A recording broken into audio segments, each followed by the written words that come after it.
The future of business belongs to those who adapt quickly and think proactively. To emerge successfully despite drawbacks from the last couple of years, you need a reliable partner that keeps a positive outlook of the future, understands the trends, and is able to elevate your business. A reliable partner that can help you reach your goals and keep your business protected. As pioneers of telecommunications in the country, Eastern Communications has always been the solutions partner of choice for the biggest and most successful industry players in the country. At Eastern, customers come first, our first motivation for innovation, and first in our mind to serve.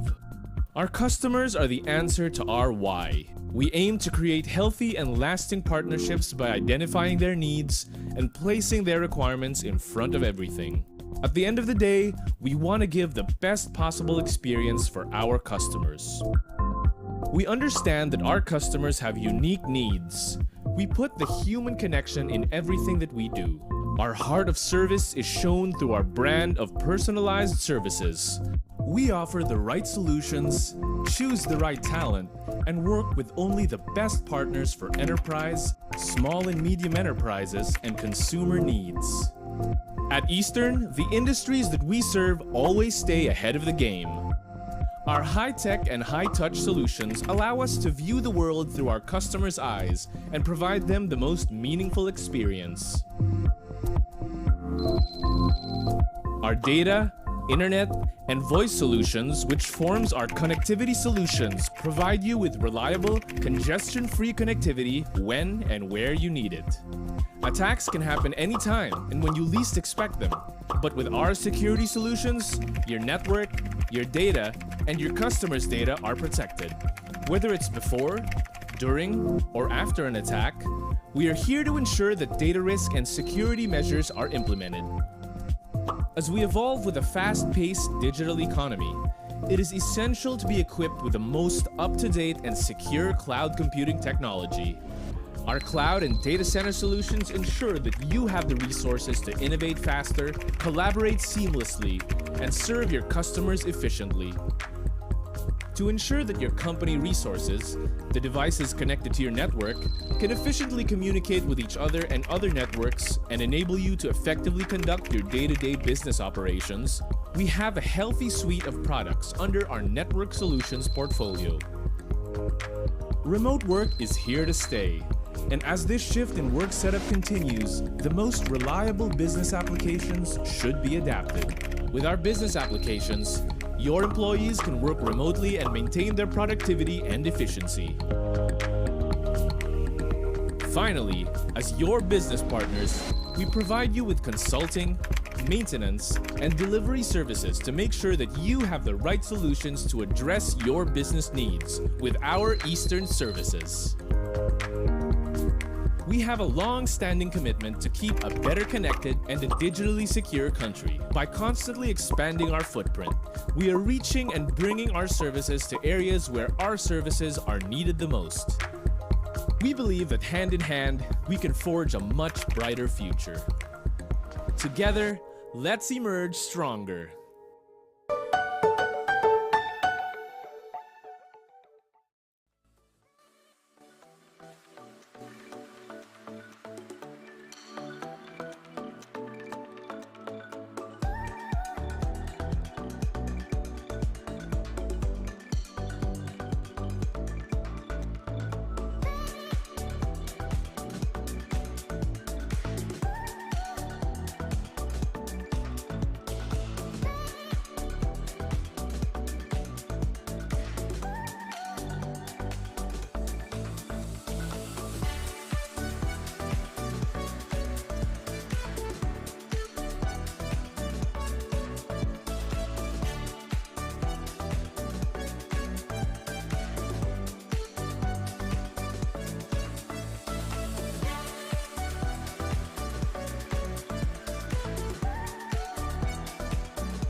The future of business belongs to those who adapt quickly and think proactively. To emerge successfully despite drawbacks from the last couple of years, you need a reliable partner that keeps a positive outlook of the future, understands the trends, and is able to elevate your business. A reliable partner that can help you reach your goals and keep your business protected.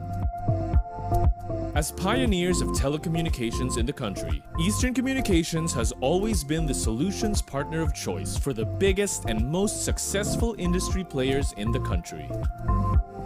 At Eastern, customers come first, our first motivation for innovation, and first in our mind to serve. Our customers are the answer to our why. We aim to create healthy and lasting partnerships by identifying their needs and placing their requirements in front of everything. At the end of the day, we want to give the best possible experience for our customers.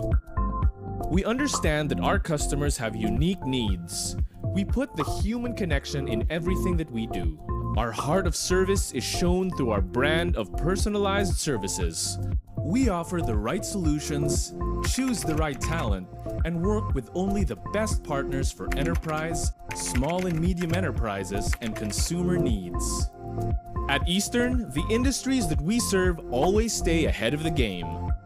Our high-tech and high-touch solutions allow us to view the world through our customers' eyes and provide them the most meaningful experience.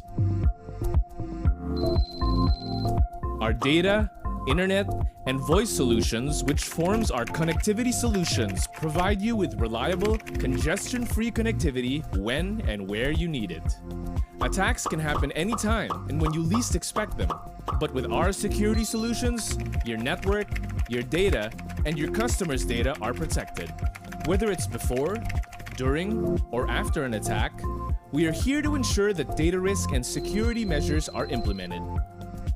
As we evolve with a fast-paced digital economy, it is essential to be equipped with the most up-to-date and secure cloud computing technology. Our cloud and data center solutions ensure that you have the resources to innovate faster, collaborate seamlessly, and serve your customers efficiently. To ensure that your company resources, the devices connected to your network, can efficiently communicate with each other and other networks and enable you to effectively conduct your day-to-day business operations, we have a healthy suite of products under our network solutions portfolio. Remote work is here to stay. And as this shift in work setup continues, the most reliable business applications should be adapted. With our business applications, your employees can work remotely and maintain their productivity and efficiency. Finally, as your business partners, we provide you with consulting, maintenance, and delivery services to make sure that you have the right solutions to address your business needs with our Eastern services. We have a long-standing commitment to keep a better connected and a digitally secure country. By constantly expanding our footprint, we are reaching and bringing our services to areas where our services are needed the most. We believe that hand in hand, we can forge a much brighter future. Together, let's emerge stronger.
All right, looks like we're just about ready to begin. A pleasant afternoon to everyone. Welcome back to a special episode of the Eastern E-Huddle's Ignite Fortifying Tomorrow. My name is Carla Barreto and I am your host for this afternoon, and it's so good to see you all again today. Now, all the previous episodes of this series have certainly been very insightful. We have some great conversations here on eHuddle, and today is extra special because we are partnering with the Contact Center Association of the Philippines. So a big welcome to all of you guys from CCAP here today. Let's share our appreciation in the chat box as well. Maybe give them a virtual round of applause. Okay, as usual, we will be having trivia questions that are going to be popping up in the chat box. Make sure that you keep an eye out for that. Why? Because there are special prizes at stake. 5 lucky winners will be getting special e-vouchers from Giftaway. Lots more prizes today, so make sure you pay attention and just keep an eye on that and make sure you answer those questions correctly. All right. Aside from that, Eastern is also giving away amazing raffle prizes.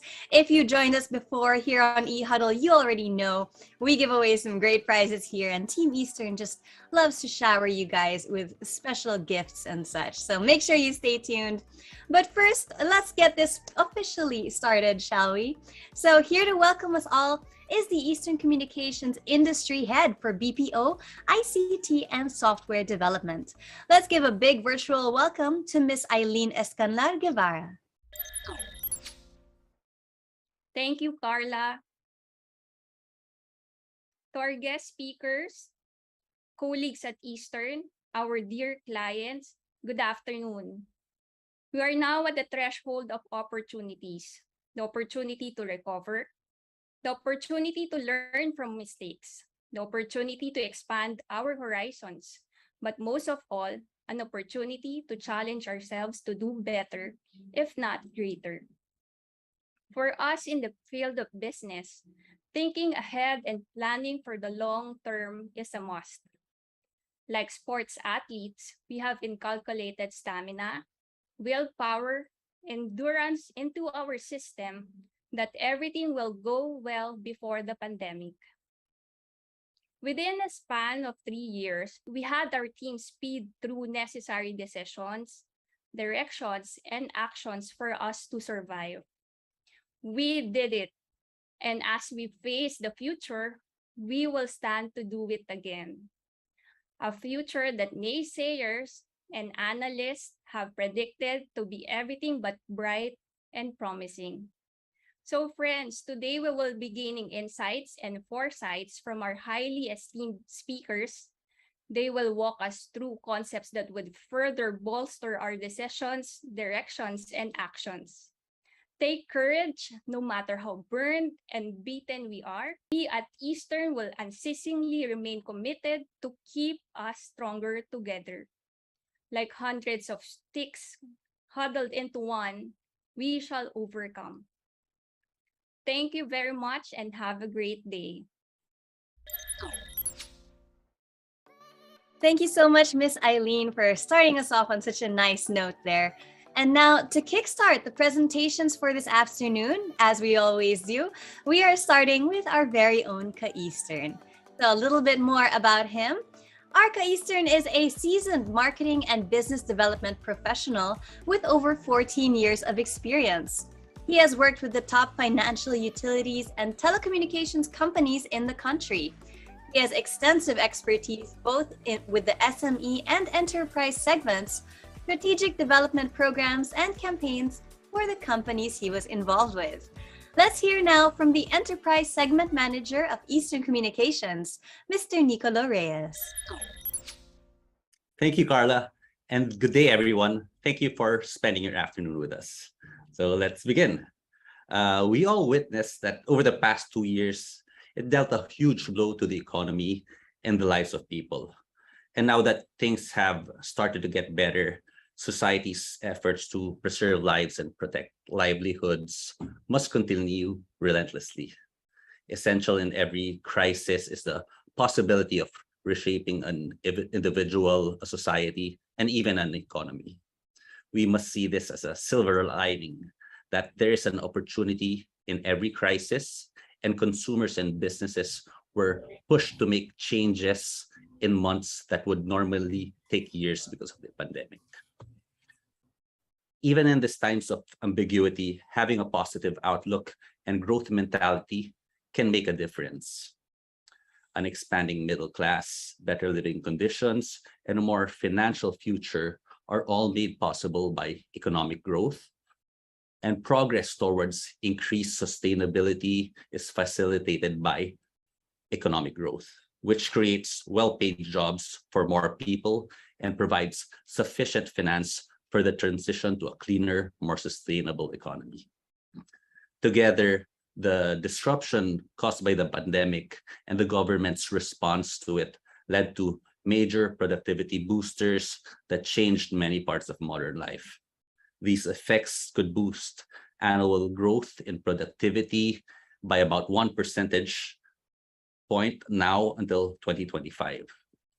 And e-commerce grew, and 10 years of growth were crammed into just a few months. Digitization and automation grew because they had to. This was true for everything from employee collaboration to customer channels and even supply chains. Some jobs are moving quickly towards remote and hybrid work, which has opened the gates to long-term workforce optimization. So more than half of executives say that remote and hybrid work models have led to higher individual and team productivity, and large-scale government actions led to new business models like virtual healthcare, for example. The rise in technological advancement helped make 2021 the year that entrepreneurs took center stage.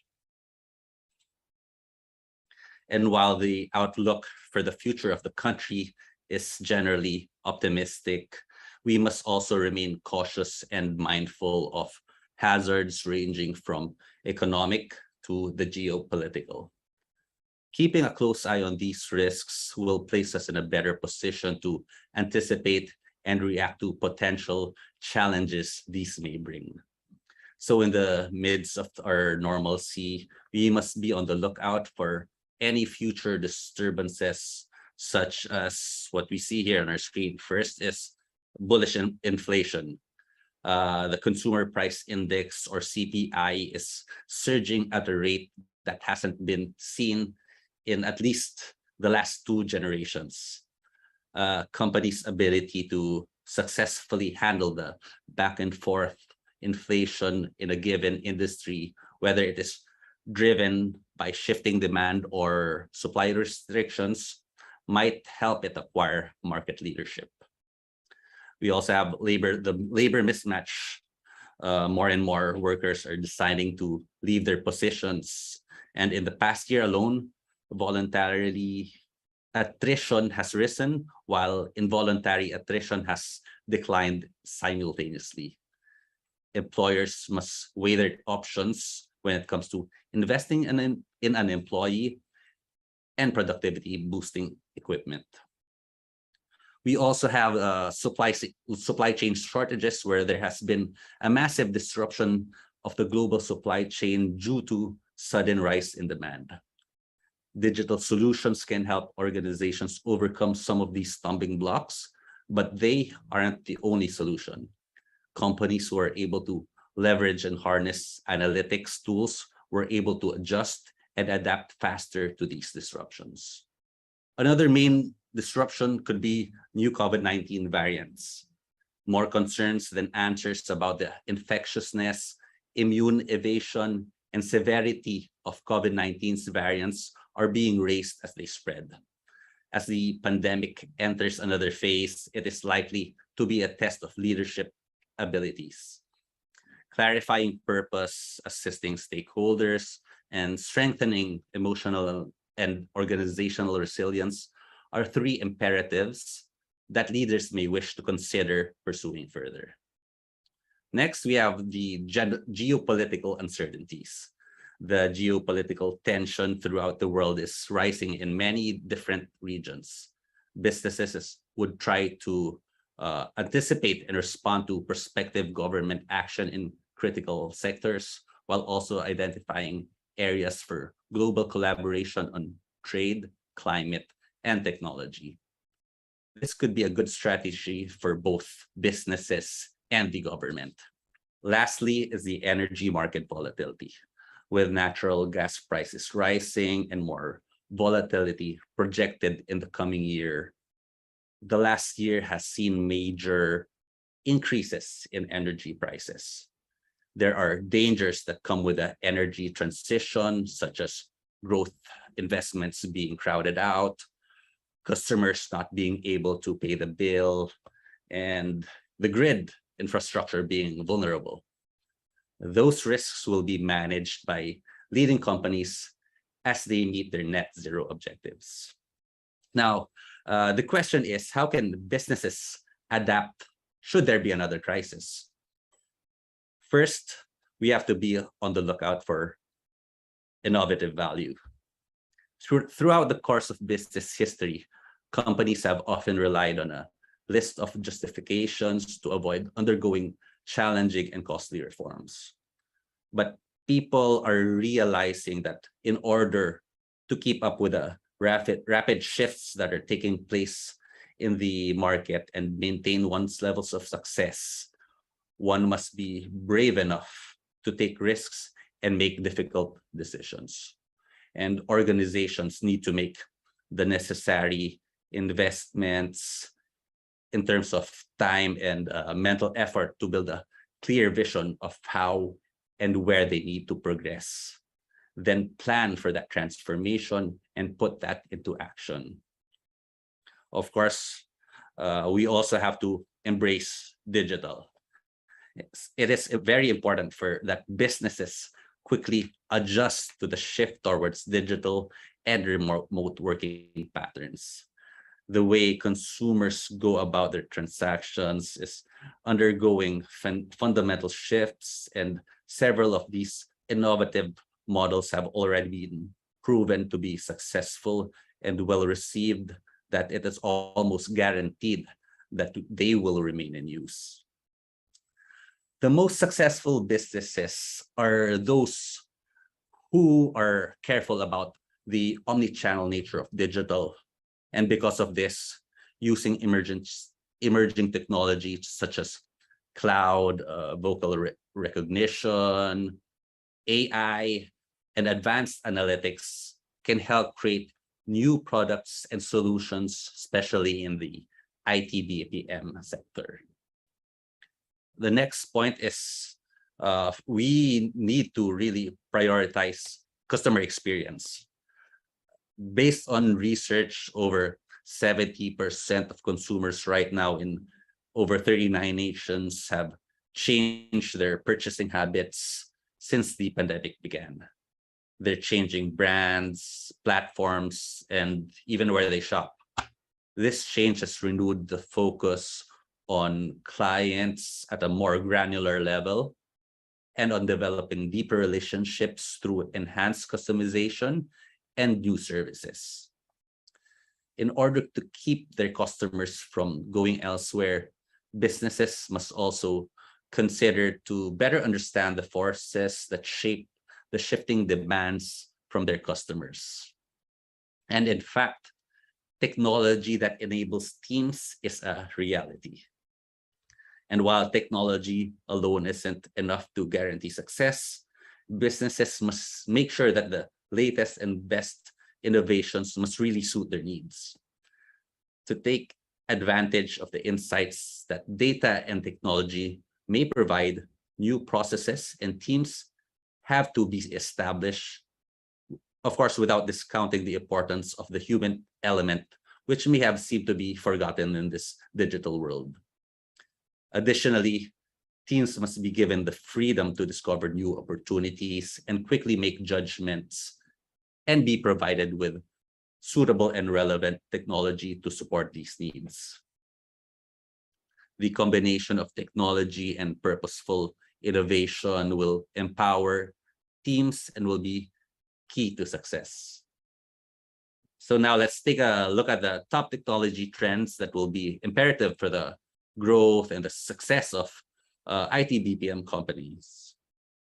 Now, more and more organizations are embracing digital transformation, as we all know, and the industry is taking a central role in this transformation, driven by the need for speed and agility, in addition to the traditional needs of efficiency and optimization, as well as hybrid work environments. Organizations are now turning to innovative technology as the key driver of digital transformation. As a result, organizations right now are looking to work with partners that have innovative digital capability. Now let's take a look at the top digital capability priorities of the IP/BPM industry. Now, one of the main trends that we are seeing in the aftermath of the pandemic is the hybrid work environment. The global pandemic has affected the majority of BPOs and in-house employment.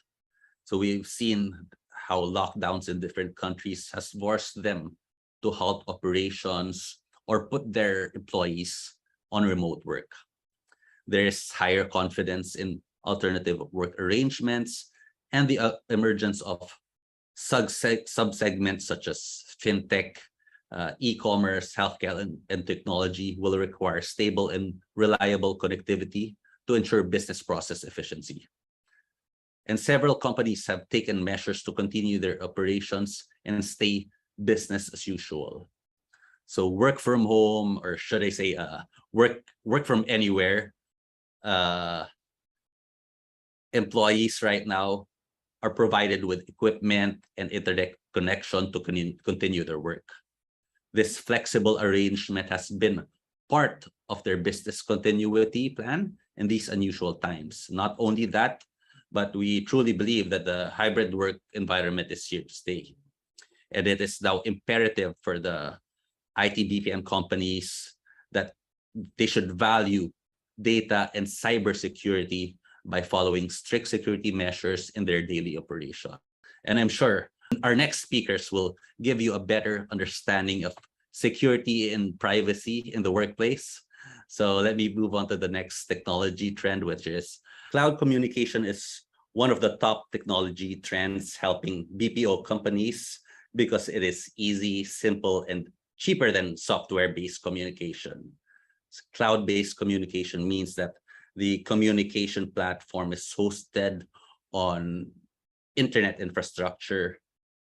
And because these communication platforms are stored on the internet, anyone with a computer that has been granted access is able to use them.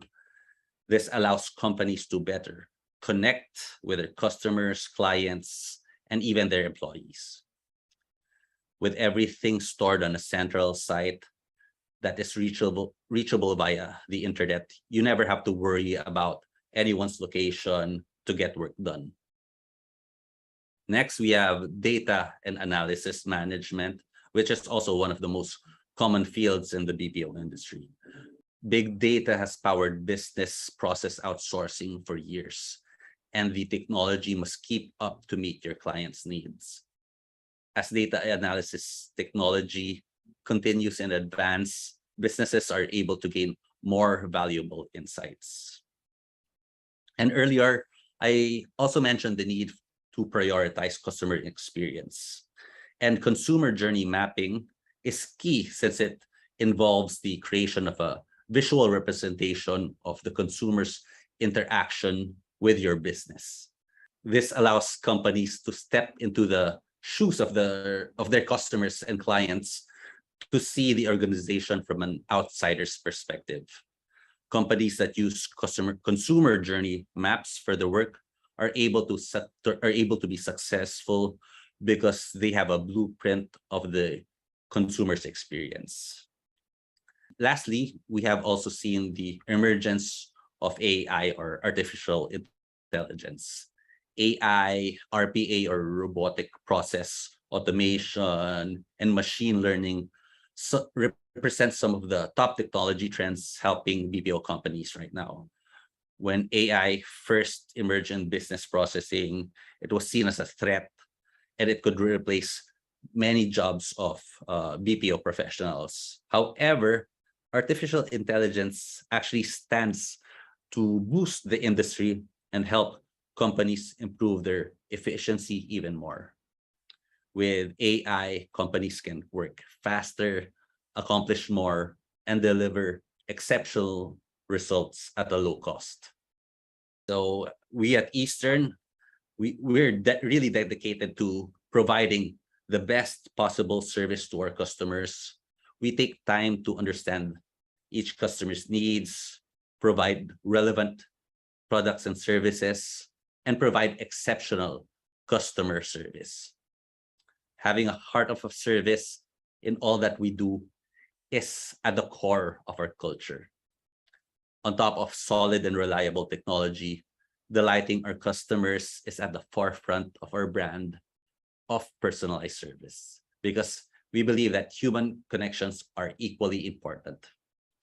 We recognize that our customers' needs have shifted and will continue to shift in order to adapt to the new ways of working. And this is why we strengthened our ICT solutions portfolio to help our customers be in a better position to emerge stronger and be better prepared for future disruptions.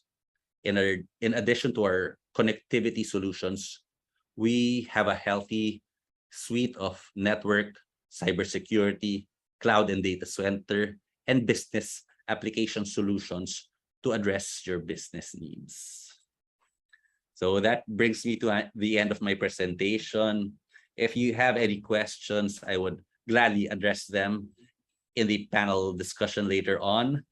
So should you want to know more about how we can help you, I encourage you to reach out to any of our account managers. They will be more than willing to have a conversation with you. So thank you again very much, everyone. Back to you, Carla. Thank you so much to Orca Eastern, Mr. Nicolo Reyes. Let's make sure to give him a virtual clap in the chat box. And speaking of the chat box, don't forget we have those trivia questions popping up, and make sure you don't miss them because you might just be one of the lucky winners of those giveaway vouchers. And now everyone, on to our keynote speaker of the day. Let's read a little bit about who he is. Our speaker encompasses all aspects of physical and logical security, risk management, business continuity incident, and crisis management, investigations and audit and compliance for the Philippines, China, Austria, and India. He is also a member of the Joint Cybersecurity Working Group of the Philippines, ICR 360 OSAC, certified in behavioral interview and interrogation by the Reed Institute. He is the CITEL Group Director, CCAP Security Council Chairman. Let's all welcome Mr. Tim Seiner. Thanks, Carla, for the introduction. So what I'm here to talk about is the human firewall in a hybrid environment, and why I believe that's more critical now than ever. The human firewall has, many different people have different definitions of what that is. Essentially, putting into most basic terms, the human firewall within your organization is your people, and it's every single person in your organization and what they do on a day-to-day basis that helps and supports your security. So why is the human firewall so important, especially with the hybrid environment? Well, if we take a look at the 2021 reports that have come out, and I'm using 2021 as a full year. Obviously, there is data out from 2022. It's not getting much better, but again, using the 2021 data as a full year. So communications went out from a number of different governments around the world, but particularly the US, UK, and Australian governments, saying that they're seeing a large increase in sophisticated, high-impact attacks on critical infrastructure targets, which probably doesn't apply to the majority of us. It may apply to some, but it doesn't apply to the majority of us. So why is this important? Because the critical infrastructure targets are being attacked. However, what we've seen is that there has been a continued increase in attacks on large-scale enterprises that are not critical infrastructure, as well as a drop down to attacks on medium-scale enterprises. So, and including also some SMBs that are being attacked through the supply chain. So, not that I'm going to cover all of these different aspects. Again, I'm talking about the human firewall here, but just to go over some of the recommended mitigations that came out of those reports. And a lot of these, everyone will probably be nodding their head and acknowledging, yes, this is obvious, we need to get these done. But again, from these reports, go read them, go check out what they're finding out. Also take a look at a lot of the studies that have been done where these questions are being asked to companies. And you'll find that a lot of companies aren't doing some of the basics. So what are the basics? Keeping all operating systems and software up to date. Patching. I mean, patching is one of the most basic requirements to try and ensure that you're not vulnerable to 3-year-old attack vectors, 6-month-old attack vectors. So again, keeping them up to date is critical, and your IT teams, your security teams have to be on top of that. It is fundamental. RDP got a lot of noise because, again, a lot of the attacks were going through or using compromised RDP. So if RDP is in your environment, then you need to ensure that it's being used securely. It's not to say it can't be used. It's just it needs to be secured. It needs to be monitored, and it needs to ensure that how it's being used is both beneficial to your company, but at the same time not beneficial to the threat actors that are trying to get in. Implement user training programs and phishing exercises. Again, no terminology is implement, because a lot of the studies showed that a lot of companies don't even have this. So obviously this is something I'm going to touch on as part of the human firewall, so we'll come back to that. MFA, multi-factor authentication, it's basic. It's something that should be in place for your critical systems for sure, but even more now, the recommendations are being made to use MFA as much as possible, because within your infrastructure, there are connected pathways, and your critical infrastructure can be accessed through numerous different methods. If you're using Linux, which a lot of companies do, and a lot of back-end systems especially do, then obviously try and ensure that you're using the security modules that are available so that you have defense in depth within that platform. And with your cloud storage, pretty much everybody is using cloud storage to one degree or another these days, that you are backing that up across multiple locations, and you are requiring, again, MFA for accessing to get into that data, because cloud storage, again, is a vector into your infrastructure. And it is maybe going through potentially a third party, or maybe going through a supplier, but you need to ensure that your requirements are being met within that. So, talking of those studies, according to the CISO's benchmarking report, and again, these are coming from the 2021, organizations have been struggling to manage remote workers' use of phones and other various devices. Now, this came off the back, obviously, of the 2020 pandemic, and how companies had to quickly try and adapt to a new model, and a large number, unfortunately, quite rightly, were not prepared for what that actually meant. Some companies thinking that it just meant lift and shift their hardware into the person's home. Other companies realizing that that actually could create risks in itself. Mobile devices would become a thing much more than they had potentially allowed in the past. So a lot of companies were struggling with how they were actually going to manage this, and how they would try and keep their infrastructure secure while allowing their employees remote access into their environment. A lot of the organizations stated that there was no effective antivirus on their work at home devices, which when I came across this, I was very surprised with. Again, this is a fundamental. And to hear that a lot of companies didn't feel that their AV on their at-home devices was effective, it is a surprise. But again, because I think there was a reaction to the pandemic and a reaction to hybrid models, a lot of things got looked over. Potentially, in some cases, it was expected, but just didn't happen. Or in other cases, it wasn't seen as a risk. When you get into that situation with your remote workforce and you have a workforce that is potentially now spread out over geographic areas, those same studies had those same organizations saying that potentially their employees could wait upwards of 3 hours for support from IT. Now, this is in no way a dig at any IT organization. We all know how hard they work. But if your employee is waiting 3 hours to report the issue, then that's 3 hours that potentially that issue they're experiencing could be someone compromising your network. Because as you'll see below, the average breakout time for a threat actor, it dropped 67% in 2021 to just 1 hour and 32 minutes.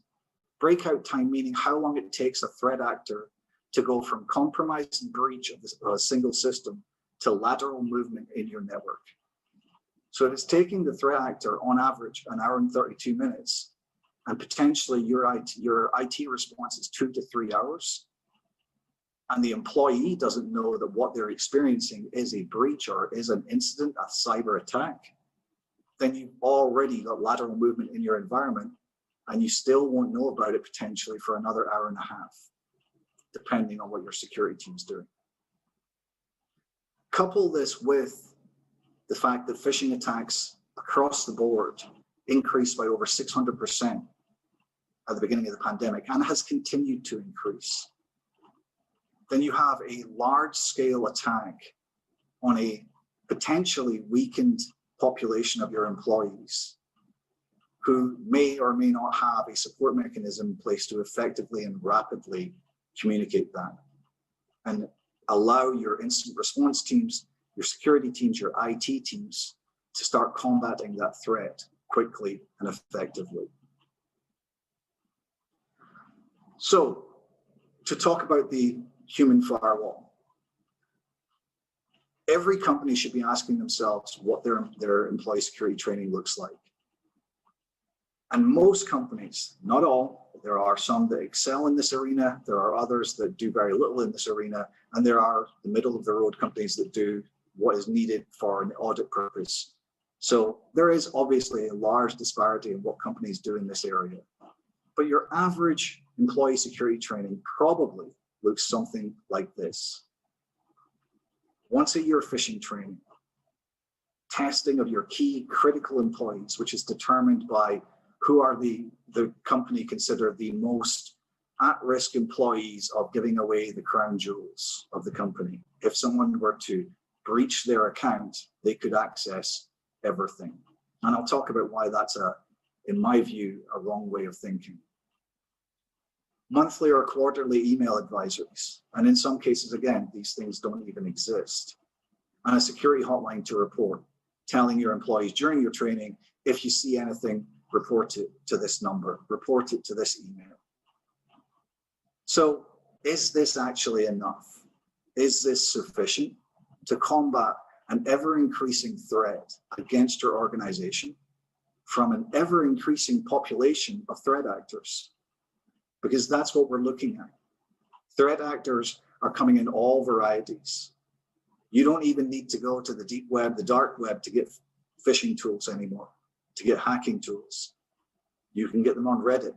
You can get them on various different other platforms. You do not need to be in the deep dark web to go finding tools to try and attack a company or hack into a network. And there are plenty of people out there who are offering their services to train and to sell you training on how to hack into companies, hack into networks. And there are a lot of people who think that's a very lucrative idea. A lot of these threat actor groups are outsourcing a lot of their work. And it is a business model for them. And they have foot soldiers across the planet doing their work for them.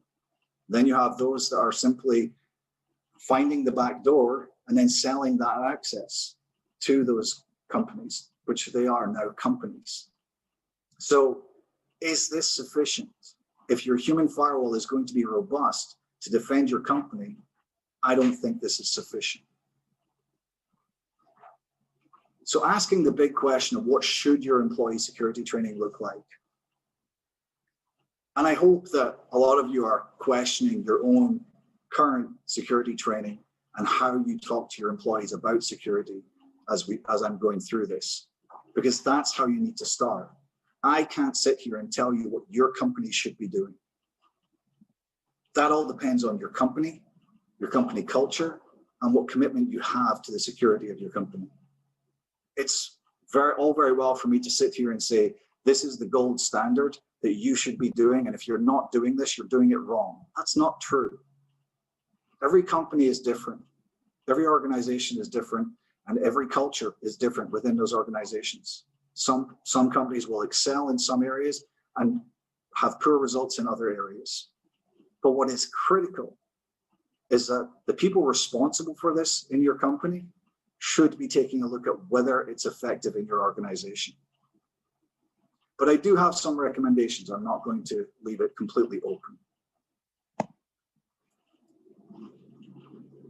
These are just some recommendations. And again, this is not by any stretch a gold standard or me sitting here saying that this is the best answer to all problems that you may have. This is just some things that you can take a look at as to whether they would fit in your organization and whether it's something that makes sense for your organization. Annual fake email testing, annual phishing testing, whatever you want to call it. The reason I didn't use phishing is because phishing is one aspect of email threat actor performance. So fake email testing should be wide and varied. It should not be the same every single time. And annual or more often. The more often, the better. But don't allow fatigue to set in from your organization of just constantly being fake attacked. That should include accessible reporting, detailing all the employees who immediately failed. And I put failed in quotes for a reason, because a lot of those employees who potentially clicked the link or potentially went through various steps of whatever your email test was, may not necessarily have actually failed the test, which is why you need to investigate each and every single employee as to why they clicked. And for large-scale organizations, that might sound daunting. And again, you may evaluate that you're just going to take a sample size, or you may feel that in your company, it's not viable to do that. We need to try doing it a different way. That's fine. Again, these are recommendations. How far you take them is up to you. When you do that investigation, you may find that some employees, potentially when they clicked on something, it was because there were a series of circumstances leading up to it that made it seem extremely legitimate. Now, that's not to say that they should have clicked on it. Of course, they shouldn't. But it does allow you to understand where there may be an additional gap. There may be an additional training required to accommodate for, if you see X, Y, and Z, then you still should not be clicking on this. Do X again to validate. Always retrain your employees. Anyone who actually clicked on the link through inattentiveness or lack of care, they should be retrained. And it should be there as both a retraining, but also as a requirement. And in some people's view, probably a punishment for them to sit through an hour's worth of training. But they should do that because it makes them see how important this is. And then you retest just those employees. Again, none of this testing is done openly. You don't tell them they're being tested, because you need to know where those gaps in your human firewall exist. Those gaps are the single point of entry that a threat actor needs to get into your entire network. Just needs one. Just needs one person to click on that phishing email, and that gives that person access. So you should treat every single one of these people, your employees, the same way that you should treat any unpatched systems and computers in your environment, as a threat and a risk. So give them the training, ensure that they get the due diligence and they get the attention they need to ensure that they don't click in future. Auditing your infrastructure regularly sounds like something that everyone does, and everyone probably does to a degree. But by auditing your infrastructure regularly, I mean actually verifying that what your policies and your standards say that your IT or your infrastructure team should be doing is actually happening across all 100% of the systems that they own and manage. And also ensure that any systems that those teams don't own and manage are also being audited. Again, I don't know your companies, but in some companies, IT does not own all the IT systems. So assuming that it's IT's responsibility, know your own company, know your own culture, and know exactly who has responsibility on those systems. And know that they're being patched, they're being monitored, and they're being checked. For any cyber incident, any cyber attack, defining and documenting what your definitive response will be to specific incidents. By this, I do not mean that you need a Bible's worth of types of incident that you're going to then have a playbook for every single possible eventuality. That is impossible. But understand that in event Y, whereby we believe that we have a compromised system or a compromised credential. I'll give you an example. Our company recently went through a test. Nobody knew we were going through a test, except for 3 people. And the response on that test was to shut down certain systems immediately, because that's what the playbook said. We don't wait to confirm that there is actually a breach on that account. We shut the system down to ensure that that system is safe. Then you verify that the account, what happened with it. Because by waiting to verify, you allow that attacker more time to gain access into those sensitive systems. But again, your company, your choice, your infrastructure, your culture, determine what types of events should trigger a specific response of shutdown, of block, of cancel account, whatever the response is. But you should have some. There should be something serious enough that will cause you to say, our finance systems need to be ring-fenced. Our infrastructure over here needs to be shut down so that we can't have any further damage. And then we'll verify whether there is actually an attack or not. Something I've always been a very vocal proponent of is making security teams accessible. And that kind of goes with the last item as well, but assessing how you can make your security team more accessible simply means not how can I have more phone calls or emails coming into my security team. It means how can I ensure that my security team, whether it be the Global Security Operations Center or my local or regional teams, are known throughout the company. And people know that they can go to them with any incident, with any concern, and they will be taken seriously, and they will be spoken to in a professional way, and that there'll be no ridicule or sighing or any negative aspect returned on that person for reporting what turns out to be a non-event. I've always said things like, I'd rather have 100 non-events and have them all reported to me than have that one actual incident go unreported. Because non-events I can deal with very quickly and determine that's not a threat. That's not a threat. It might take my team some time. It might take our company some time to validate. But I'd rather be doing that each and every time so that you catch the one time it's real. And it allows that it also further pushes that narrative within the company that reporting to the security team means that the right people get the right information quickly, which is critical in any incident. Along with that, encourage your employees to report anomalous events, even if they don't have the 5 Ws. 5 Ws, who, what, where, when, why. Your employees don't need to be experts in cyber attacks to know that they should be reporting something. This is why I use the term anomalous events. Something unusual happened when you switched your computer on. A weird pop-up came up when I switched my computer on. I better tell someone. And again, they don't necessarily need to immediately go to your security team, but work out who should they go and report that to, and encourage that. And make sure that person they're supposed to report that to, understands that they should then do something with that information to verify. Because if your frontline employee or your person that identified the event as a potential anomalous situation reports it to their, say, line manager, and that line manager then goes, it's probably nothing, and does nothing, well, then your frontline employee did the right thing, but their line manager just stopped any potential chance of knowing that you're under attack. So ensure that people are comfortable reporting anything that feels anomalous. Again, these are very quick to determine that they're not an event.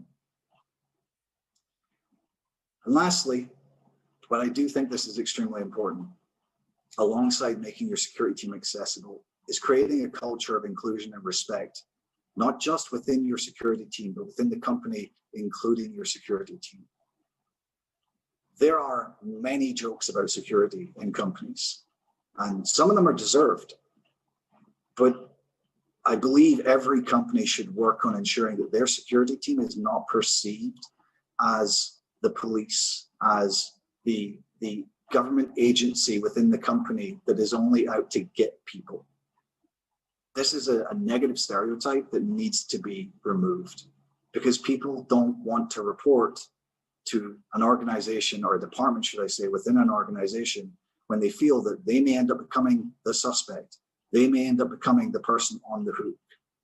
So by creating this culture of your security team being inclusive to all your employees and respectful of all your employees when they report things, and treating them with professionalism, with respect, and taking it seriously, and thanking them for reporting, that starts to break these barriers down and make people see that, again, in my opinion, something that I'm a very firm believer in and try and drive, is that security is there to help not only the business and not only to protect the business, but we're there to help protect every single employee in the company as well, both physically and also financially in their jobs and their job security. That's what we do on a daily basis. And that's the message that needs to go out there, to ensure that your company, all your employees in your company, understand the security team is not a separate part of the organization that is looking in to try and catch people. They're part of the organization, and they're looking out for everybody in that organization. So I appreciate your time. I appreciate you listening to this. And Carla, back to you.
All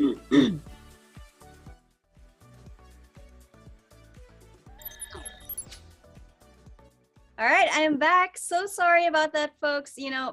This is truly the nature of live stream. So we apologize for that little technical hiccup. It happens to the best of us, but we are back now.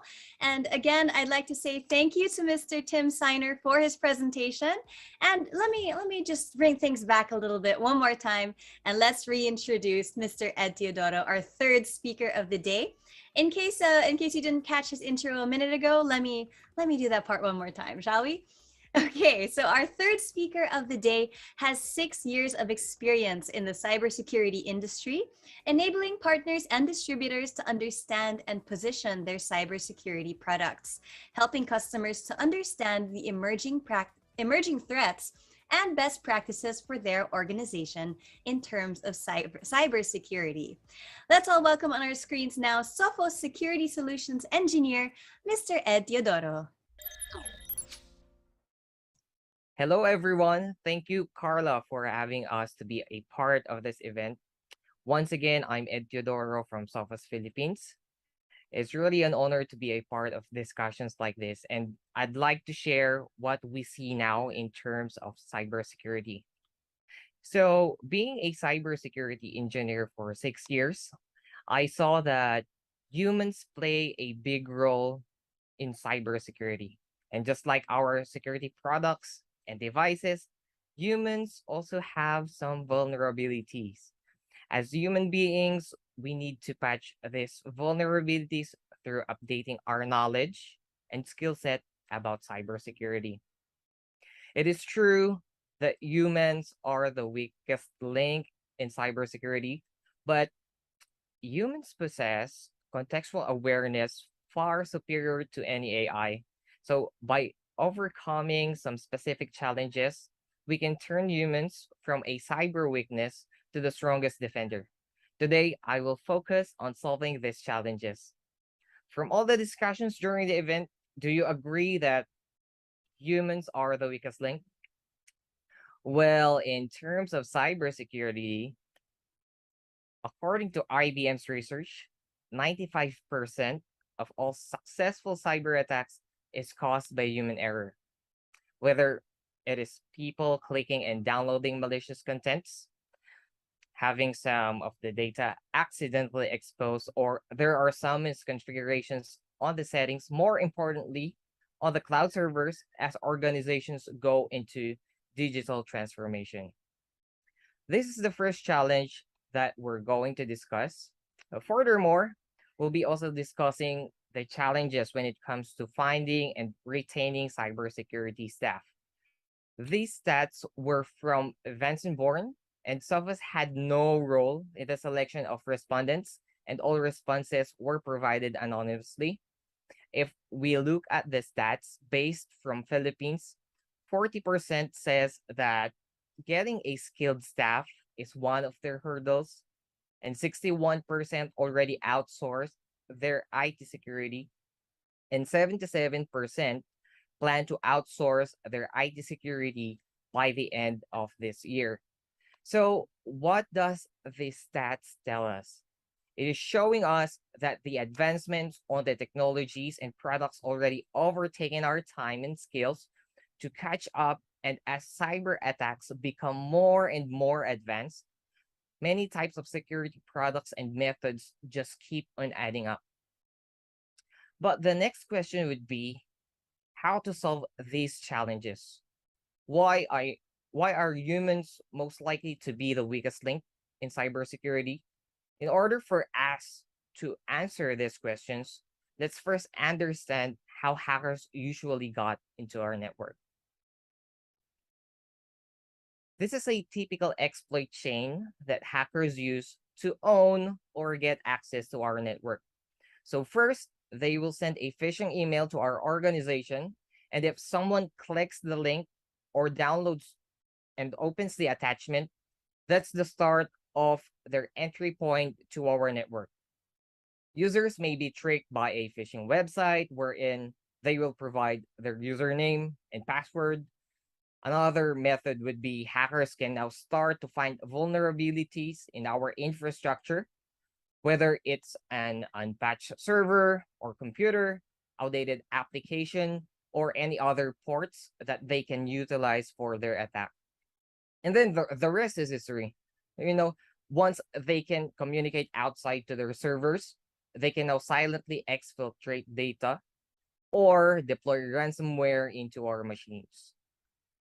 Looking back at the diagram, who is the weakest link? Who's involved in the first stages of the attack? Humans, right? But on the other hand, let's talk about phishing, since this is the attack vector that was used for this example. If we be looking at the stats across the globe, or should I say the world? Yep, that sounds better. Phishing remains the biggest attack vector for cyber attacks. More than 90% of attacks got in via email. And Federal Bureau of Investigation, or the FBI, also stated that there has been a 400% increase year over year in phishing attacks. And there's a saying in ethical hacking that in order to beat the hacker, we need to think like one. So in terms of cybersecurity, there are now solutions like our very own sophist fish threat to turn your weakest link human to a strong defender. Make them a human firewall and strengthen their human firewall capabilities. Using tools like this, we can simulate real world attacks, pretend like hackers, sending those phishing emails to test, train, and measure our users and employees and even our bosses. So the solution offers templates of real world phishing attacks that you can choose to test your users, from LinkedIn email templates, Gmail templates, and much more templates. And after being victimized by our phishing simulation, we now then enroll the victims to a training where we can choose modules with topics about cybersecurity. So this will equip them with the knowledge that these are the risks and possible consequences if you would be victimized by a phishing email in the real world, and this will enable them to spot those phishing emails and attacks. Another challenge that I pointed out earlier was accidental data leakage. And if we're talking about accidental loss of data, you can utilize data loss prevention, or DLP solutions, to avoid information sensitive files from being leaked out accidentally or intentionally. So these types of solutions will grant you visibility and control over your sensitive files from being transferred. Lastly, as organizations are adapting digital transformation, wherein our servers are moving up to the cloud. So Gartner stated that by 2023, 99% of the cloud security failures will be the customer's fault. So this just means that humans tend to have some misconfiguration on their cloud servers that leads to a vulnerability on the system that the hackers exploit. Some typical misconfigurations, to name a few, would be unrestricted inbound and outbound ports, disabled monitoring and logging, ICMP were left open, storage access left publicly open, there's no MFA configured, and overprivileged users. Saying in ethical hacking that in order to beat the hacker, we need to think like one. So to have a better security and solve the challenges, there are products such as Cloud Security Posture Management, or CSPM, to make sure that there's a tool to look over your misconfigurations and guide you on what you should do with those misconfigurations. And of course, make sure that you keep them protected with a cloud workload protection to keep it away from the hackers' attacks. Now, let's talk about the second challenge, which is finding and retaining cybersecurity staff. But first, let's take a step back and understand what the National Institute of Standards and Technology says about cybersecurity best practices. So in order to have a complete cybersecurity framework, you need to have protection, detection, and response. In terms of protection, you need to have the ability to stop the threats like ransomware and other malware attacks. And this is what our endpoint protection is already doing. So good, you've already stopped the attack, the virus, the malware, the ransomware. But what's next? Are you sure that they are already kicked out of the network? This is where detection and response come in. This means that after stopping the attack, we need to investigate how these attacks came into our network, understand what vulnerabilities did they use to get inside our network, and prevent it from happening again. And also making sure that these hackers are not inside our network anymore. In short, stopping the attacks and the hackers proactively before they get the chance to execute their payloads or exfiltrate data. And there are two approaches for this. It's either you build it on your own and manage it, or you buy a service and outsource it. So if you're gonna build it on your own, this requires people, process, and technology. You need to buy the right tools such as EDR, XDR, SIEM, threat intelligence feeds, connectors into the network and public cloud infrastructure. And next is you need to have the right people with the right skill set to do the investigations. Of course, the analysis, the containment, and neutralization with the help of the playbooks and hunting methodology processes. And if we'll be looking back at the challenges, this is where the second challenge comes in. Organizations are having a hard time to find and retain the top talent to manage their detection and response. Some people have, but they are not getting the most value out of their tools. And they need someone to do threat hunting for the active threats that, of course, the tools can't detect. So, in order to solve the challenge, there are vendors that are offering managed detection and response. So this type of services do the detection and response aspect that NIST states in order to have a complete cybersecurity framework. Gartner also stated that by 2025, 50% of organizations will be using MDR services for threat monitoring, detection, and response. And for us, Sophos, we call it managed threat response. So we have over 10,000 customers all over the world subscribe to our service. And just a pro tip, if you'd be subscribing to a managed detection and response, you need to make sure that it's 24 by 7. It can investigate down to the suspicious events like, is there someone doing Nmap to my network? Or activities like, is there someone trying to RDP into my network?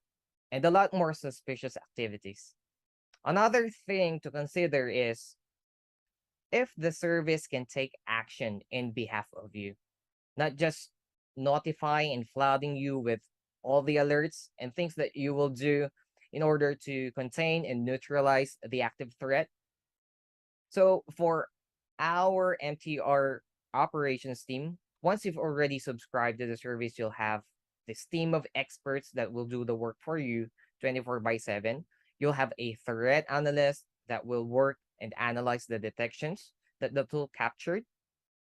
Another is a threat hunter to conduct proactive threat hunts to ensure that the active threats on the network is covered. And an incident responder to act on active incidents, contain them, and neutralize them to ensure that the environment is clean from any hidden files or backdoor access that the hackers use to gain foothold on the environment. This is a cybersecurity that we have wherein all of our products dwell. And if you're going to build your own detection and response from network security to email security down to endpoints, and we've only touched a few of them today. So they feed into a data lake.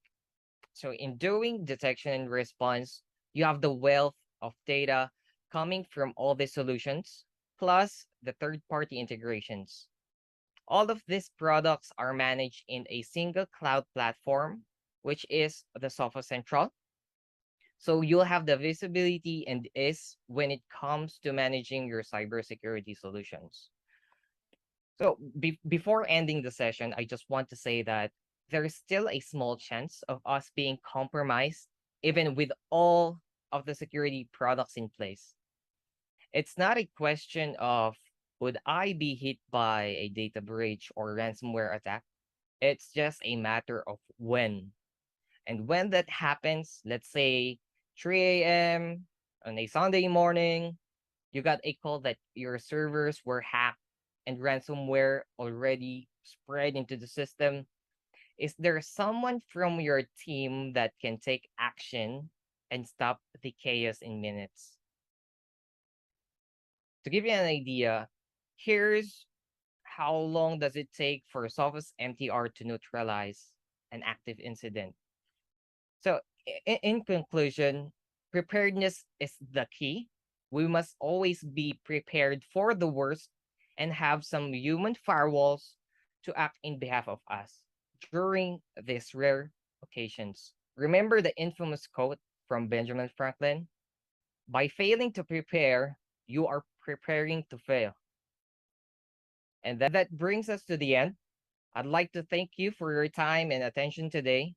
If anyone has any questions, I'd be happy to answer them. All right, so back to you, Carla. Teodoro, thank you so much for rounding up all of our speakers for today.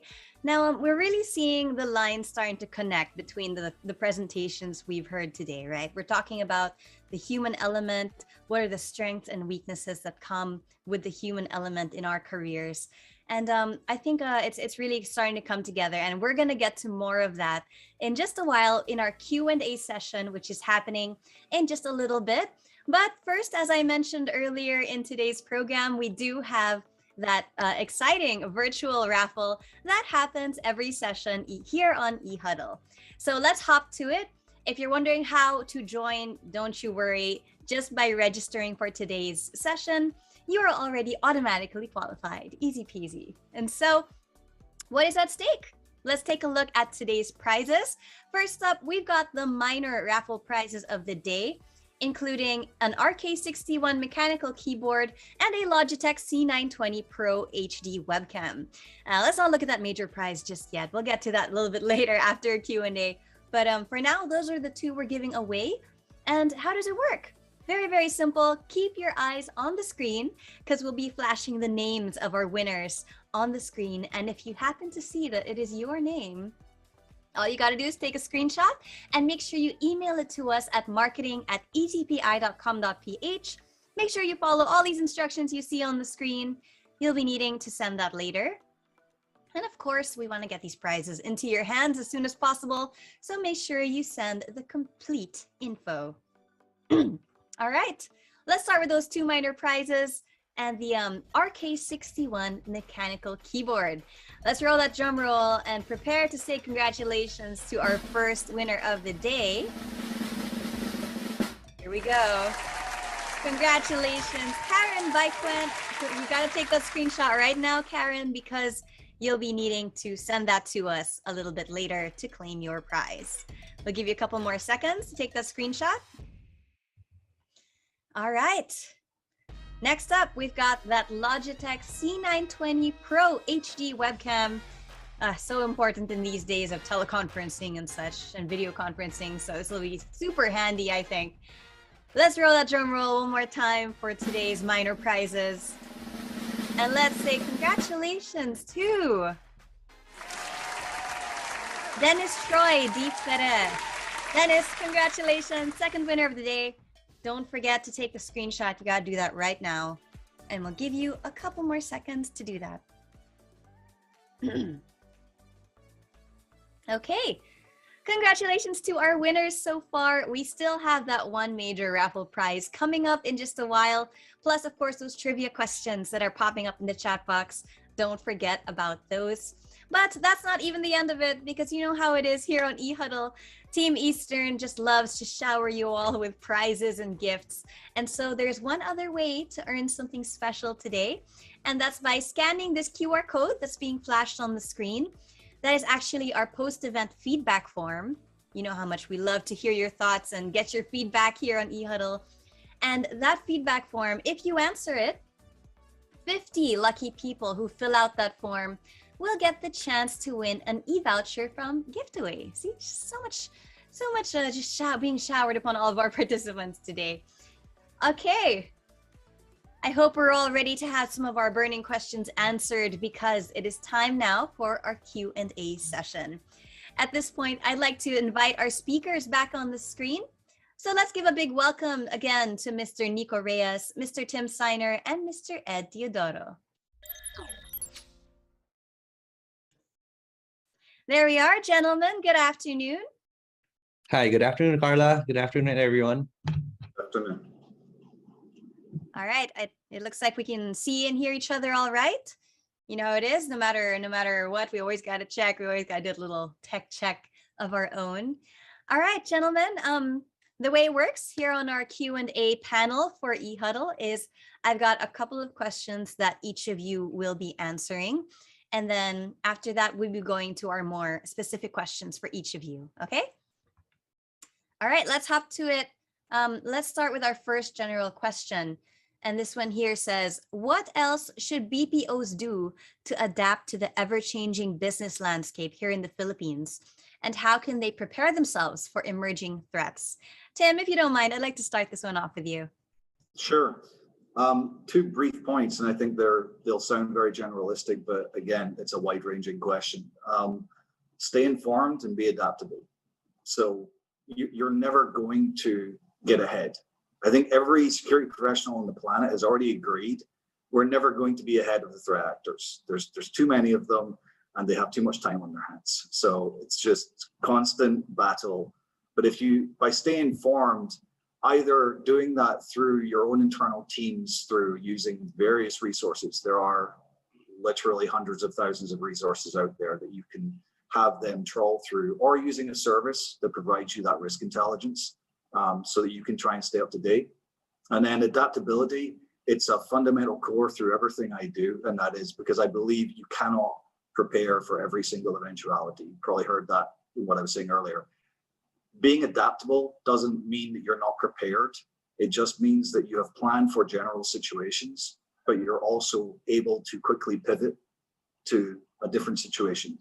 As far more intelligent people than me have said in the past, the first thing that fails is the plan.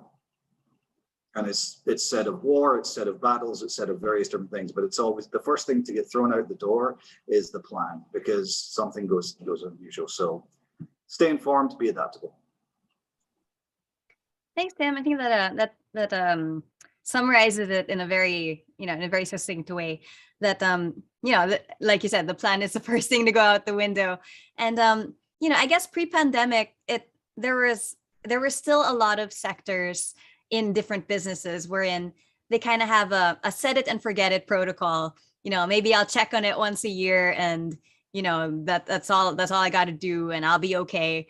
But if there's anything that this whole upheaval in terms of what the pandemic has done for our systems, it really, I guess it's changed the way we think about what it means to be agile, what it means to adaptable. So great points there. Ed, I want to throw the same question to you. What are your thoughts on this one? All right. So BPOs, so based on the BPO setups that I've seen, they handle different customers of their own, right? And some of the business units have their own preference of brand, and if would be using different security vendors for the same security product, this adds a lot of more complexity in the IT system, as we'd be managing too many dashboards. And of course, to adapt on this dynamic environment, we need to have a cybersecurity system that provides automation to help you adapt to these emerging threats. So besides from the cybersecurity system, we also need to have a group of experts in our team that really knows how to counter and understand these threats. So the team needs to be proactive and not just be reactive on the alerts on the dashboard of our security products. And echoing back on what Tim said, of course, we need to adapt and stay informed, right? And for us to adapt and be prepared with these threats, we need a team that thinks like a hacker and can analyze suspicious activities and of course stop it beforehand, because you know logs are just useless information if we can make use of it, interpret it, and take the required action for it. Thanks, Ed. And really, I mentioned earlier how it's always very it's so insightful, or it's such a nice thing to see here on eHuddle when the three presentations of our speakers, kind of align, and of course, we've got that same theme going on per episode. But today I really see how the three of your presentations align so well in terms of discussing these threats and how, as the times change, these threats also evolve very quickly, also increase in number, or at least in terms of attempts, they get more complex. And so the different phases that you guys talk about, where it's not just stop at the preparation phase or defense phase, but you're unprepared in the case of an ongoing threat, or the response isn't quick enough. It's great to see how these three presentations that you guys have given are aligning that way. So Nico, what's our Ka-Eastern's thought on this particular question? Sure. As mentioned in the discussions earlier, I think that companies should regularly and strategically reevaluate and assess their business processes and even their training programs to make sure they are up to date. This would give them an opportunity to identify and see what they can still continue doing and what they need to change or innovate. Also, I think that they should examine the technologies that they are utilizing right now and determine the effectiveness of these and if it's still beneficial for them. And actually, here at Eastern, we can help in this aspect. As a telco and ICT solutions provider, we can sit down with them and know exactly how we can help them. Thanks for that, Nico. And I've had the honor of hosting eHuddle for quite a while now, since the pandemic was ongoing and we made this shift into online webinars. And so I've really had a front seat so far to how Eastern in particular is walking the talk in that aspect, and just seeing how it's not a set it and forget it mindset. It's how are things changing and how should we change in order to help our partners. So always great to see that, Nico. And so speaking of partners, tech partners in particular, here's our second general question this afternoon. And this one says, what should businesses who are digitally innovating consider in choosing the right tech partner? Tim, let's bring this one back to you. I thought you were going to go to the two tech guys, rather the tech partner guy. I'll keep it very general. I mean, for me, when I'm looking at a vendor partner, and that is the key word, because it is a partner. I don't look at a vendor. I look for someone who's going to partner with me during a journey. And I hope that journey is going to be very long and very fruitful for both of us. But I'm probably going to potentially, hopefully not offend some people here. Products are pretty much the same. Services are very much the same. There are obviously differences of what certain people bring to the table and certain companies do. And I'm not going to dispute that. There are niche vendors and there are vendors who provide one aspect better than others, let's say. So for me, as long as the product does what I need, and if there are value adds in there to say, for example, we also have this that looks at your endpoints as well as what you're looking for, that's great. But it does come back to that keyword of the partner. It comes back to, is this company just looking for a payday? Or is this company looking to actually help my company to protect itself, to further the narrative? It's why I like seeing things like this, where there is a company that is basically, as you said, walking the talk, but also talking the talk and getting that information out there. So any vendor for me is, I like to see that they are actually engaged in the wider narrative and that they are actually looking to innovate and continue to push those boundaries, and not just, we have an awesome product, it's going to remain the same for the next year, 2 years, 3 years, 4 years. I'd rather see the innovation there. So kind of long-winded, but it really focuses on the partner aspect of the journey. Thanks, Tim. And I like the frankness that you that you shared with us just now, because I think we're not in an environment or a situation, especially in this now normal, as we call it. We're not in the position to rest on our laurels, really, to just sit pretty and just trust that our customers aren't going anywhere and our partners aren't going anywhere, and we can sit on our laurels and not worry. But because to your point that there are many similar products in the market, many similar services, and it's really about who is striving to be your partner truly. So great point there, Tim. Ed, I wanna throw this to you up next. What are your thoughts on this one? Choosing the right tech partner. Yeah. So first of all, team, I'm not offended, by the way. So, but team touched a lot of good points there. So my answer would just be, we all know that people buy from people, right? And when it comes to sales, relationship is one of the major consideration when it comes to investing into a product or a service. And of course, there's a lot of vendors out there that claims that they are the best. And of course, it includes us, right? But here's one thing. Before considering to acquire a product or a service from a tech partner, we need to understand if the products or the services can solve our business challenges. So it would be a perfect fit for our organization. Yeah. Thanks, Ed. Definitely supplementing this topic well, I think, because indeed it's not as, I guess, straightforward as we might want it to be, and maybe for the better so, because we can't just just throw a dart at the dartboard and expect everything to be okay in terms of choosing our tech partners. So always interesting to see how people are keeping up and making sure that, yes, you may be claiming to be the best, we're the best partner you can find here in the market, but how are you really bringing that to the table?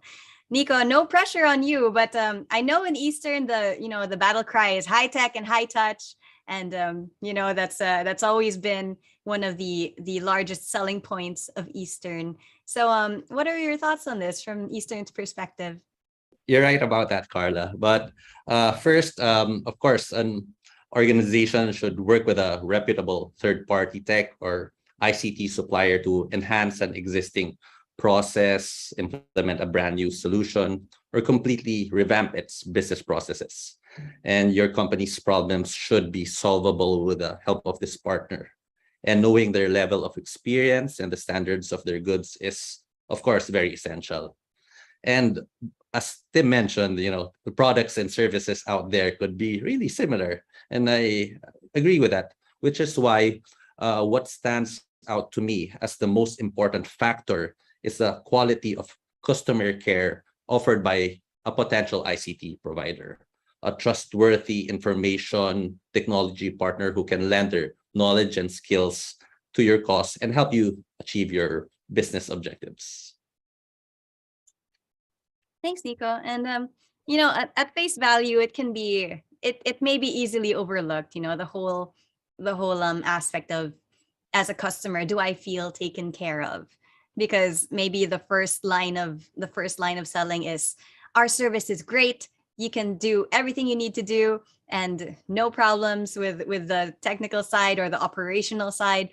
But the I like that it's never overlooked, at least from my experience and what Eastern does, that that human element. I know today we've been talking a lot about how, there's a lot of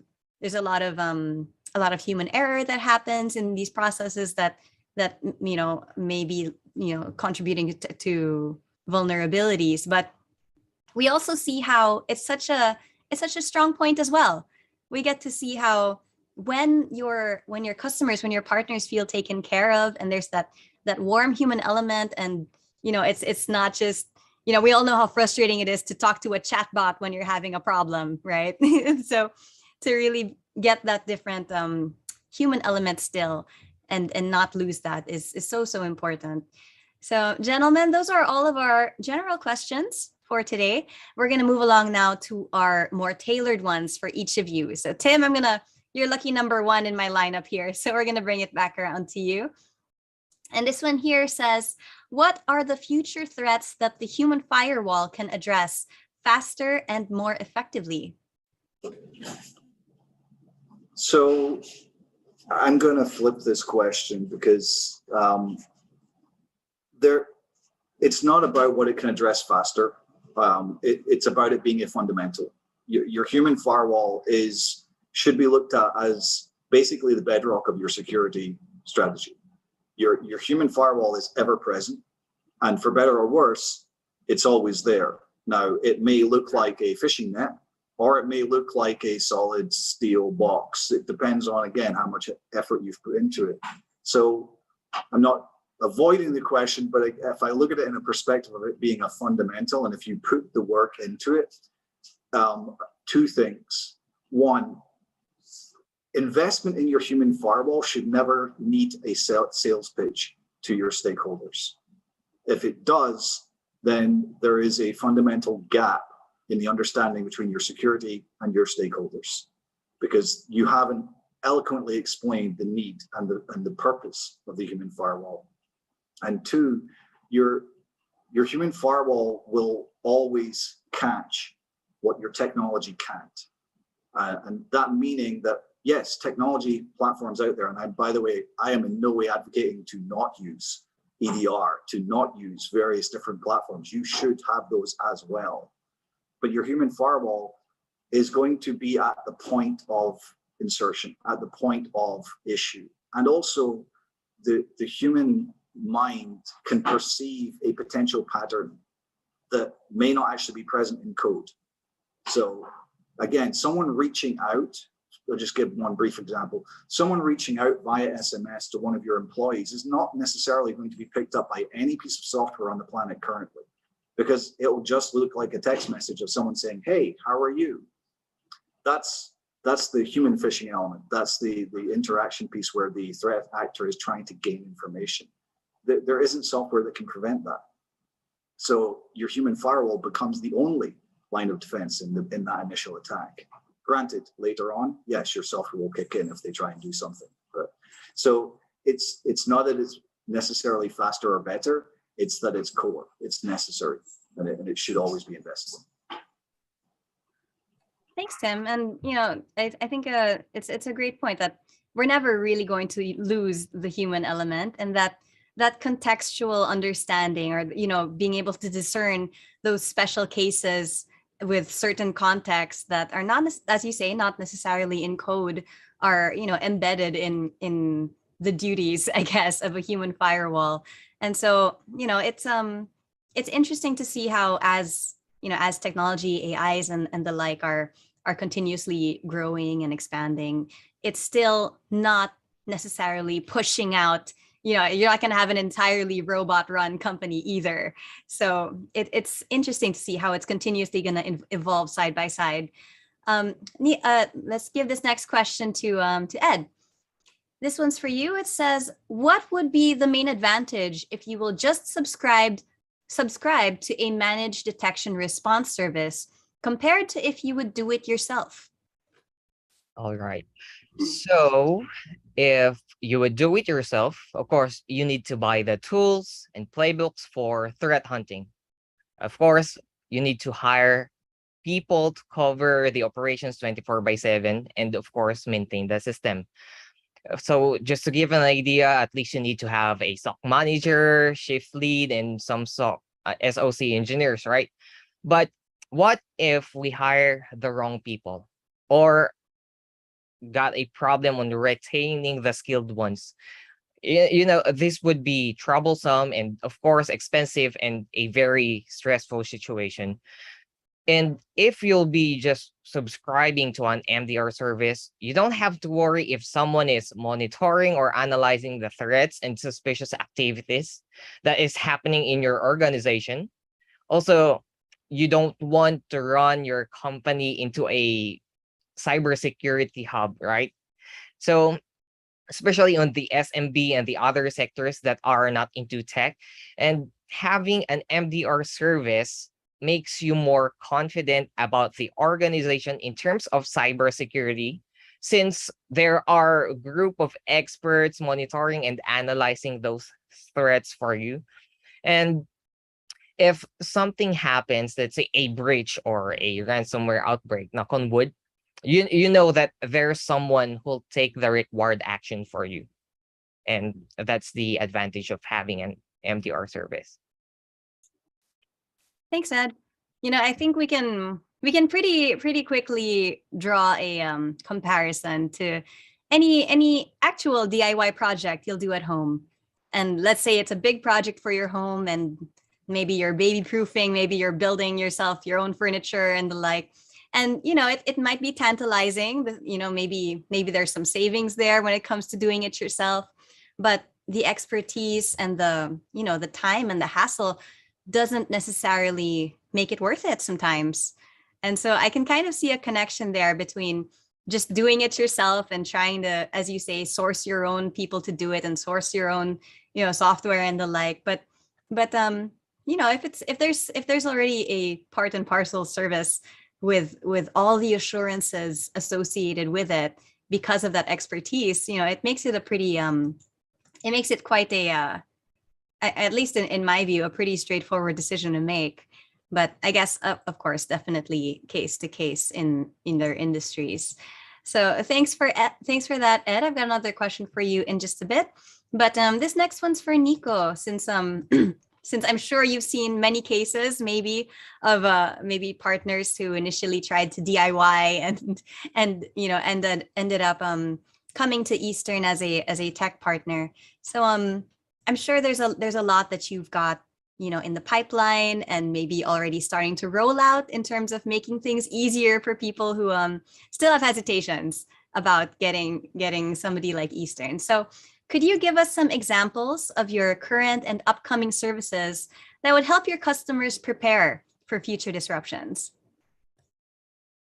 Aside from, of course, our cybersecurity solutions, we also touched on the cloud solutions a bit earlier.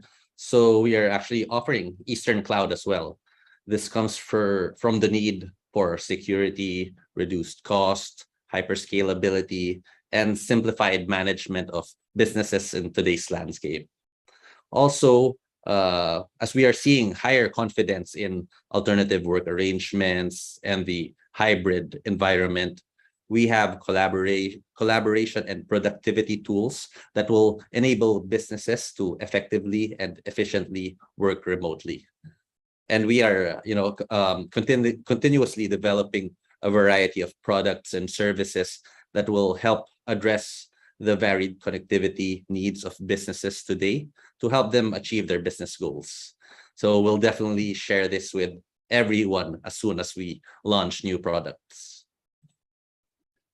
Thanks, Nico. Definitely excited for what Eastern has in store, and always hearing the updates from you guys about what's on the way, like, and what are you developing, what is still in the pipeline, but you're making sure that you're gonna stay up to date with the needs of your partners. It's always so good to hear about them. So thanks for that. Tim, I'm gonna bring it back around to you. Now, we've been talking a lot today about the human element, and like we said, how it can be, a very you in your presentation you mentioned such a large percentage of vulnerabilities are because of the human element or human error. So This question says, with the human element comes the high possibility of human errors. Can the advancement of technology, such as the rise of AI, help or completely eliminate this? Yeah, and so the 2021 reports, again, the ones I was referencing, I mean, they go from 85 to 95% of cybersecurity breaches were as a result of human error. And again, to be clear, this isn't someone did something that was trying to avoid the word dumb, but someone didn't just come into work today and just say, I'm not going to do my job. A lot of these things are misses, or a lot of these things are something wasn't done. Patching, classic example. Patching wasn't done. That's human error because it's a human that initiates the patching process. So to that end, AI and machine learning and machine advancement in any way, shape, or form is something that you're never going to eliminate human error because humans will be touching the systems and people are fallible. We're all fallible. We all make mistakes and there's nothing wrong with that. It happens. But at the end of the day, what you can do is look at your systems that can be automated. Look at your systems that can remove a lot of the human interaction from it and ensure that you are looking to automate those systems. Automate as much of the administrative work, as much of the patching processes, et cetera, that you can to ensure they're done and ensure that they are also then by a computer vetted to validate that it is actually being done. And in that vein, you can put in place automated systems that is actually auditing and vetting what your human people are doing. So it's, again, I think you made the point earlier and I fully agree, because there was always this fear when AI and machine learning first came out, humans are going to be replaced by robots. It's never going to happen. It's just not going to happen. There is no reality where the human element will be fully removed. But there are definitive advantages to the use of AI and machine learning and automation in your environment to allow your people to do the things that are more important, to do the things that need that ingenious mentality to look at it, that gut feel that something's wrong, that human inspired viewpoint that a machine just can't do. And also, I think a lesser talked about piece is it also reduces, sorry, I'm going to say this a different way. If we take the IT as a whole, quite often IT are very overworked. I'll say it, that they just are. And it's a nature of the beast of that type of work that you're just nonstop moving. If you can remove a lot of the human work, remove a lot of the manual work from your IT teams and then not fill that bucket back up with additional work, then your IT teams will be freed up to focus on the tasks that they need to focus on and actually accomplish them. So it's a pet peeve of mine. It's that, we've automated this, therefore you have more time to do these tasks. No, leave that time allotted to the priority tasks they should be doing so they're being done well. And it's not zombie IT staff trying to do the best job that they can. So shout out to IT partners out there. I know you work extremely hard. Thanks, Tim. Great points there. I think everybody tuned in can definitely agree that there's a lot of busy work that is dumped onto our IT professionals, and it's not I guess it's not a threat to our jobs that AI is coming in and the like, as the question is asking about, will it be able to lessen or eliminate those problems. And so it's nice to hear this perspective that it'll actually open up their time. It'll open up more time for them, as you say, to focus on the important, the more important work than the busy work that AI can complete. So I think it's exciting. I think it's an exciting time to see how this rapidly developing AI and other technology will be able to supplement and not replace our human IT professionals. So Ed, I've got one for you here, and it's let's zoom out a little and let's go a little global.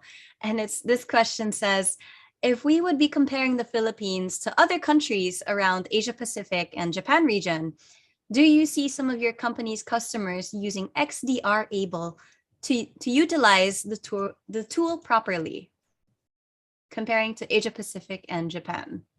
All right. So Tim is right.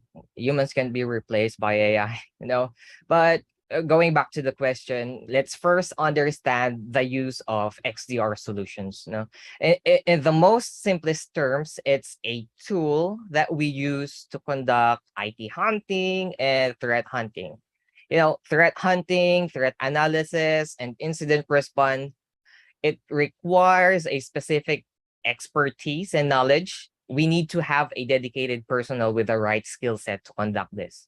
Okay. And what we've seen in the region is most of the customers with XDR tool, whether they are our customers or not, to be honest, they cannot fully utilize it.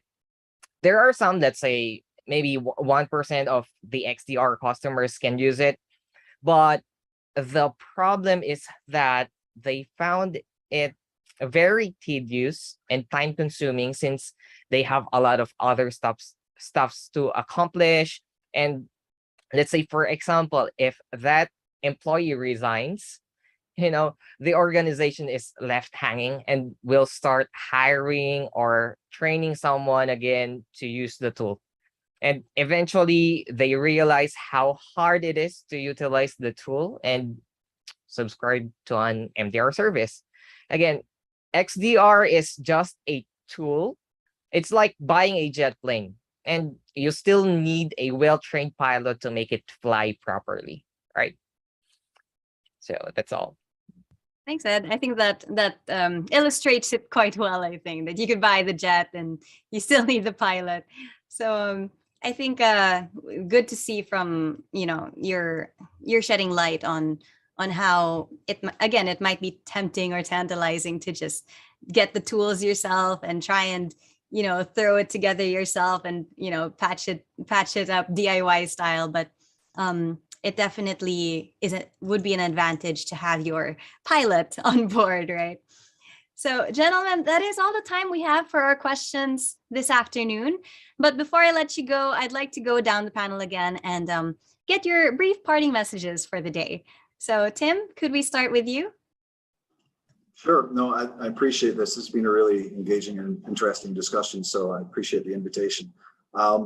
I think my parting thoughts are really just to take a step back and take a look at your security and actually review what you're doing in the reality of what's being done and not the boardroom presentation of what's being done.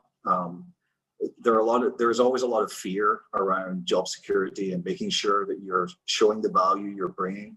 And I think that can create a fear environment where you don't find out the truth. Honesty is, as anyone that's ever worked for me or with me will tell you, is the fundamental key attribute that I look for in anyone that I work with and for. And that includes admitting that you messed up, admitting that you made a mistake or that you didn't do something. And that's not the end of the world. That doesn't equate to you losing your job. That equates to us then being able to address that very quickly. So I think take a realistic hard look at what your security environment is doing and your team are doing, and allow them that breathing room to admit where they're not doing so well and ask for that help that they perceive. Because I hear it a lot, and I obviously speak to a lot of people that work in security, and you'll often see or hear the rhetoric that security professionals are screaming into the wind. And then 3 years later, they get asked, why didn't we prepare for this? And they'll point back to the point where they were screaming into the wind and being ignored. And that's not to say that security is the be all and end all and should be believed for everything and give them as much money as they want. Well, that'd be nice, but no, the point is just allow that environment where people can be honest, people can be truthful, tell you the real problems, and tell you how they believe that can be solved. And then work to what you think the right plan is with them to accommodate that, to combat that. So. Thanks, Tim. We really appreciate your time here today. And just really quickly, that last bit of yours about how they can feel like they're screaming to the wind and nobody listens until the threat is here. it reminds me a lot about, those all these movies where the scientists are already saying, hey, you gotta do this, do that, and it isn't noticed until the crisis is happening. And so, folks, like in the movies, they say, listen to the scientists, listen to your IT professionals. as we can see, it's very, very so important to do so. So again, Tim, appreciate your thoughts today. Appreciate your time and for, just being with us as well for this Q&A portion. All right, Ed, maybe we could get your parting message for today as well.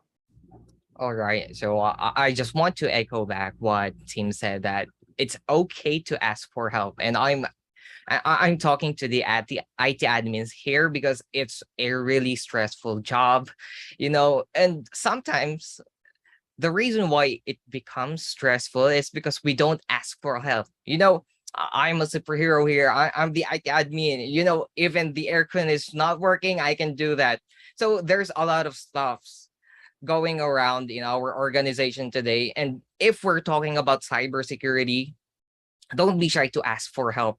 There are this group of experts that can lessen your workload in terms of the threat hunting and all of these advanced stuffs, because they study how the hackers work, and it's a career goal that they have in mind. So they shift from being an IT generalist to be a more specific one, right? And like I've said, ask for help. We're here, of course. Eastern Communications are here. So is here. Ask for help.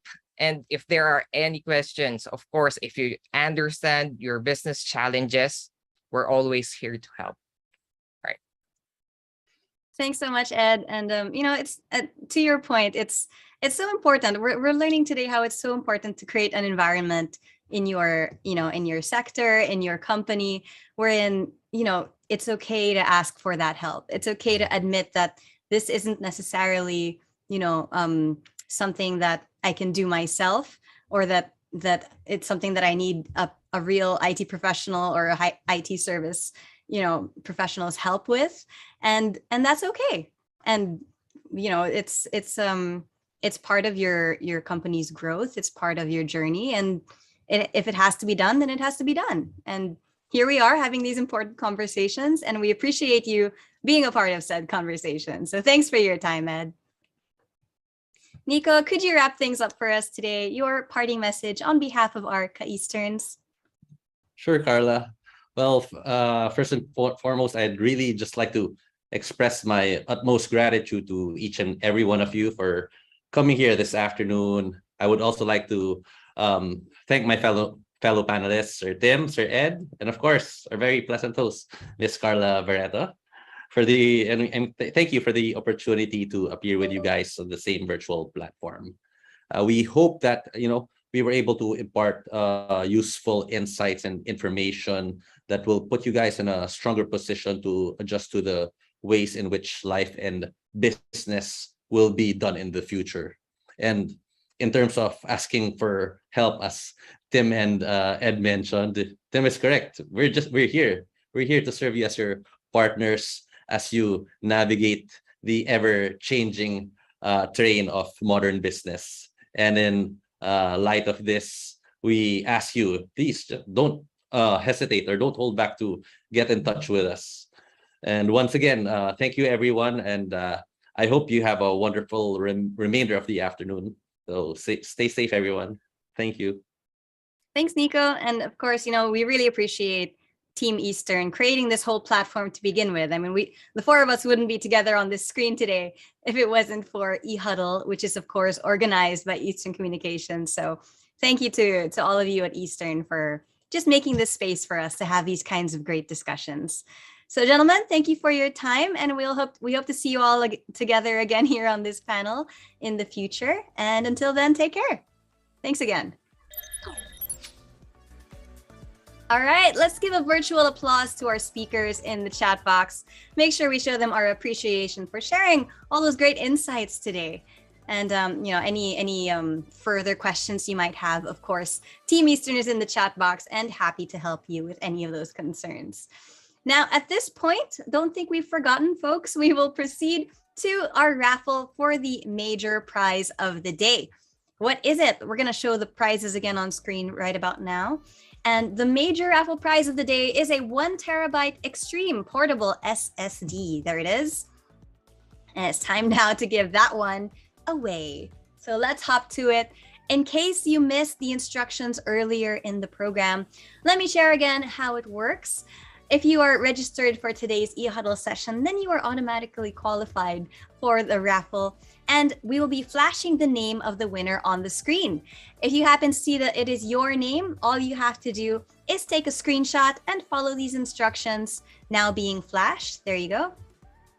So you'll have to send it to us at marketing@etpi.com.ph. And don't forget to include all of that contact info. We, of course, want to get these prizes into your hands as soon as possible. All right, here we go.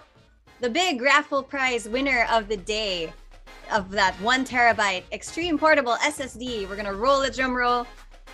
Who is it going to be? Congratulations to SP Bulseco. SP, we need you to take that screenshot. Don't forget. Take a screenshot just about now. We'll give you a couple more seconds to do that. All right. Congratulations again to all of our winners today and our major raffle prize winner, SP Bulseco in particular. Okay, so if your name did not appear on the screen, then don't lose heart just yet, folks, because we shared about it earlier. We're going to flash that QR code on the screen one more time. And this is the QR code that leads to our post-event feedback form. And 50 of you who answer that post-event feedback form do have the chance to get a special giveaway voucher just by filling it out. Easy peasy, even easier, I think, than, or maybe just about as easy as joining that raffle, right? So make sure you take a minute, fill that out. You know how much your feedback means to Team Eastern. All right, before we say our official goodbyes for now, let's hear from the head of sales of Eastern Communications. Let's all welcome to our screens, Mr. Michael Castaneda. Thank you, Carla. As we wrap up our session and start to apply today's learnings, most of you will think, and think. Before you do that, may I suggest that we first and foremost thank, and thank. I'm telling you, gratitude has so much power that from the past eHuddles up to now, they have assembled great minds, great ideas, and best of all, people with passion, people with heart. Our speakers this afternoon gave us an idea of what to expect in the coming months and years. Thanks to those insights, we now have a better understanding of what to prepare for. And our boundless talent and hard work, coupled with solid response plan, will see us through. And as we have witnessed through our Ignite webinars, our fellow businessmen are generous enough to lend us a helping hand and a great advice when we need it. I sincerely believe this will aid our success in transitioning to the post-COVID future. That is all for now. And once again, thank you. God bless us all. Thank. So thank you, Sir Mike. And of course, thank you to all of you, our dear Ka-Easterns who are with us this afternoon for your time. And an extra thank you to our partner today, the Contact Center Association of the Philippines, for everything today. It is always such an exciting experience to learn with you all here on eHuddle. And this way, we're confident that we can rise together and, of course, emerge stronger. Once again, this is your host, Carla Barreto, signing off. Have a great day and enjoy the rest of your week. Bye, everyone.